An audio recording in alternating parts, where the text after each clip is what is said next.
Narayanganj city কর্পোরেশনের 14টি হাটের মধ্যে একটি বৃহৎ কোরবানির পশুর হাট জালকুড়ি 10 পাইপ সংলগ্ন গরু ছাগলের হাট।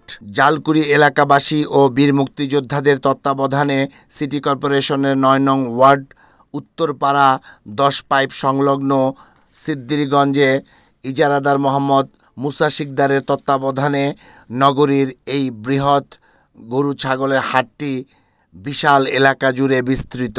সিরাজগঞ্জ, পাবনা, ফরিদপুর, কুষ্টিয়া, বগুড়া, গাইবান্ধা জেলা থেকে বিশাল বিশাল গরু বিক্রির উদ্দেশ্যে আনা হয়েছে এই হাটে। শাহিওয়াল, ফ্রিশিয়ানা সহ বিভিন্ন প্রজাতির গরু আনা হয়েছে, যা ক্রেতাদের আকৃষ্ট করবে ভিন্ন মাত্রায়। সার্বক্ষণিক নিরাপত্তার বেষ্টনীতে রাখা হয়েছে হাটটি। গো খাবারের পাশাপাশি বিক্রেতাদের থাকা ও খাওয়ার ব্যবস্থা করেছে পরিচালনা কমিটি। গরু, মহিষ, ছাগল সহ বিপুল পরিমাণের কোরবানির পশু আনা হয়েছে এই হাটে।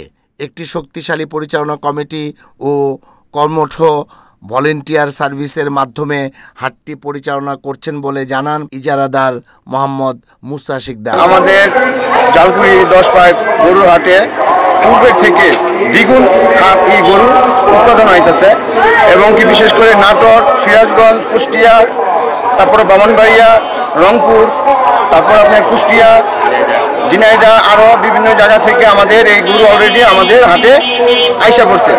আজকেও যেমন আমরা বিভিন্ন মাধ্যমে আমাদের পাইকারদের সাথে কথা বলছি, 40-45 গাড়ি আজকে রাত্রেও আমাদের হাটে উপস্থিত হবে ইনশাল্লাহ। আমরা আমাদের এই হাটে আমাদের যত পাইকার ভাই আছে তাদেরকে আমরা সার্বক্ষণিক পর্যবেক্ষণ নিরাপত্তার দিক দিয়ে আমরা তাদেরকে খুব ভালোভাবে দেখাশোনা করতেছি। পাইকাররা আমাদের প্রতি সন্তুষ্ট। আমরা আলহামদুলিল্লাহ যতটুকু পারতেছি পাইকারদের সাথে টাকা পয়সার লেনদেনের।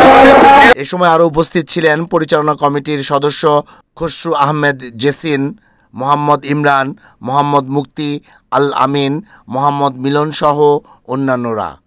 আগামী 3 দিন প্রচুর পরিমাণে গরু বিক্রি হবে বলে আশাবাদ ব্যক্ত করেন পরিচালনা পর্ষদের সদস্যবৃন্দ। রিপোর্ট আহমেদ শরীফ, NAN TV।